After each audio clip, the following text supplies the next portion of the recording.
Let's get right into this. Number 10. The printing press started revolutions. The printing press changed the world. Yeah, it also turned Europe into one giant comment section with zero moderation. Before Gutenberg, knowledge crawled like dial-up internet. Then suddenly pamphlets flew everywhere. Priests were roasted, kings dragged, and common people got access to ideas they were never supposed to see. Literacy rates doubled by 1600, and revolts became as common as cat videos. The Reformation, fueled by paper. The Scientific Revolution, pages on fire. Governments tried banning books, but banning something just made people want it more. Same human flaw we see today. Delete a TikTok, and suddenly it's viral. The printing press didn't just make books, it made chaos scalable. A single machine turned whispers into revolutions, and leaders into paranoid censors. Kind of funny that the weapon that broke empires wasn't a sword. It was a stack of paper. Number 9. A sandwich sparked World War I. A sandwich started World War I. Sounds like clickbait, but history really is that dumb sometimes. Gavrilo Princip, the assassin, missed his first chance at killing Archduke Franz Ferdinand. Deflated, he sulked in a cafe, munching on a sandwich. Then fate pulled a prank. The Archduke's driver took a wrong turn and rolled right past him. Princip stood up, shot, and the dominoes fell. 70 million soldiers, 4 empires gone, and trenches filled with mud and corpses, all because lunch couldn't wait. Historians talk about nationalism and alliances, but the trigger was literally bread and meat. Imagine telling a soldier in Verdun,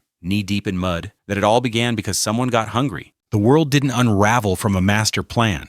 It unraveled from a missed meal. Forget butterfly effects. This was the sandwich effect. Number 8. Salt led to massive wars. Salt caused wars. Humanity fighting over seasoning sounds absurd until you realize salt was survival itself. No fridges meant no preserved food, and armies marched only if meat didn't rot. Rome literally paid soldiers in salt. Salary comes from it. Controlling salt meant controlling life. That's why the British taxed it so brutally in India that Gandhi marched 240 miles just to make his own. Salt wasn't luxury, it was lifeline, and people bled for it. Entire cities rose around salt mines. Entire wars were fought over salt trade. It's insane that the same white grains we spill on fries without thinking once bankrolled empires. Today we toss it over our shoulder for luck. Back then it was worth killing over. Salt was the Wi-Fi of its time. Invisible, vital, and always overpriced. Number 7. Tulips crashed an economy. Tulips caused an economic collapse.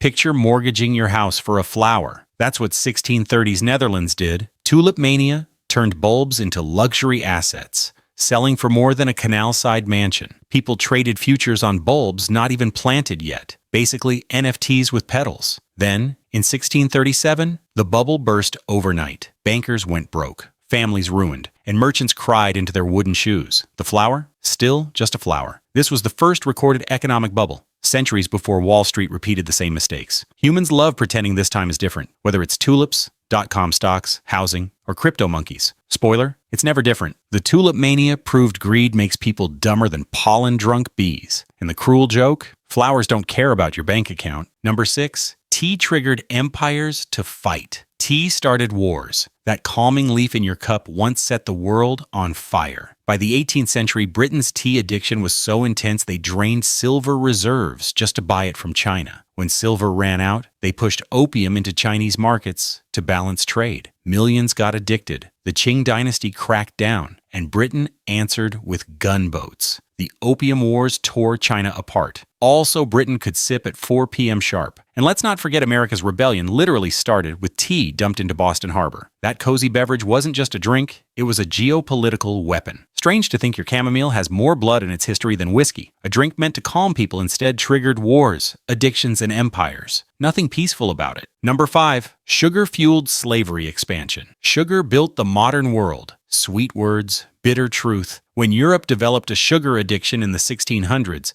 plantations exploded across the Caribbean and Americas. That meant millions of Africans were enslaved and shipped across oceans to meet the demand. By the 18th century, sugar was 1/3 of Europe's economy. Sweetness literally powered by chains. Every teaspoon in a teacup meant someone else's life broken in the fields. The cruel irony? Sugar wasn't just fuel for empire, it was fuel for disease. First it enslaved millions, now it shackles billions with diabetes and obesity. The plantations are gone, but the addiction lingers. Humanity never quit sugar, we just changed the type of prison it builds. Sweetness always came with a bitter aftertaste. Number 4. A chair started riots in Parliament. A chair started riots. Not the throne of power, an actual wooden seat. Venezuela, 1902, one lawmaker refused to surrender his chair, another demanded it, and fists flew. Soon the whole parliament was a furniture-throwing free-for-all. The chaos spilled into the streets, sparking civil unrest that nearly collapsed the government. Over a chair. We love to think politics implodes because of deep ideology,